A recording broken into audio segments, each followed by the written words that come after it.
Interrogé par Télé 7 jours, Jean-Marc Généreux réagit à la polémique sur le système de vote de Danse avec les stars. Tout au long de cette saison 10, Danse avec les stars a été la cible de nombreuses polémiques.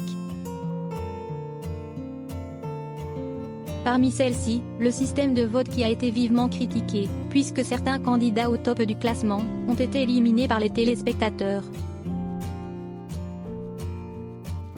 Un décalage qui pousse à se demander si les artistes ne sont pas sélectionnés pour leur notoriété, davantage que pour leur performance.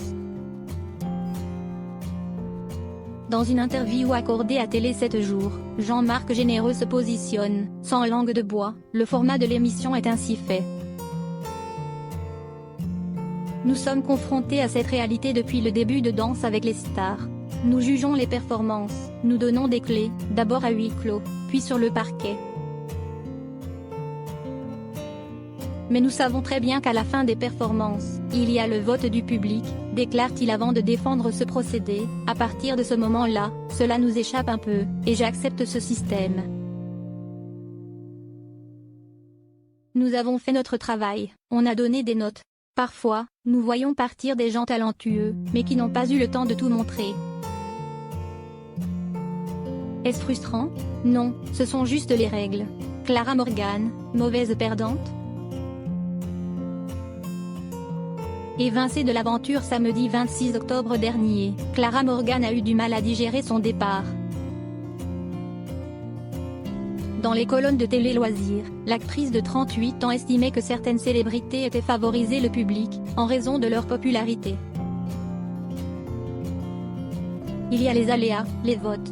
Les téléspectateurs ont l'habitude de voir sur leur chaîne certains artistes, je pense à Elsa Esnou, Linda Hardy et Assis Diabaté. Les téléspectateurs de TF1 les voient sur leur chaîne, forcément ce sont des gens qui voient le plus pour lesquels ils vont voter. Le public de TF1 ne me voit pas quotidiennement à l'antenne, ils me connaissent sans doute moins que d'autres. Je ne suis pas déçue, j'ai livré les plus beaux spectacles possibles.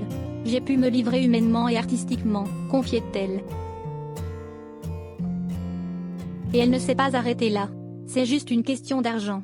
Interviewée par Sud Radio jeudi 14 novembre dernier, la danseuse en herbe a carrément pointé du doigt un système de vote détourné. À partir du moment où le SMS est payant, c'est juste une question d'argent, c'est tout. C'est ceux qui ont le plus de moyens qui peuvent envoyer le plus de SMS, lançait-elle, sous-entendant qu'il suffit d'acheter des SMS en quantité pour s'assurer un plus long parcours dans la compétition. Après avoir glissé que Linda Hardy n'est pas très riche et qu'Elsa Esnou, elle, a peut-être beaucoup d'argent, Clara Morgan en remettait une couche, je ne parle pas des gens en particulier. Je dis, dans ce genre d'émission, à partir du moment où le SMS est payant, ça devient une question de qui a le plus les moyens pour envoyer massivement des SMS.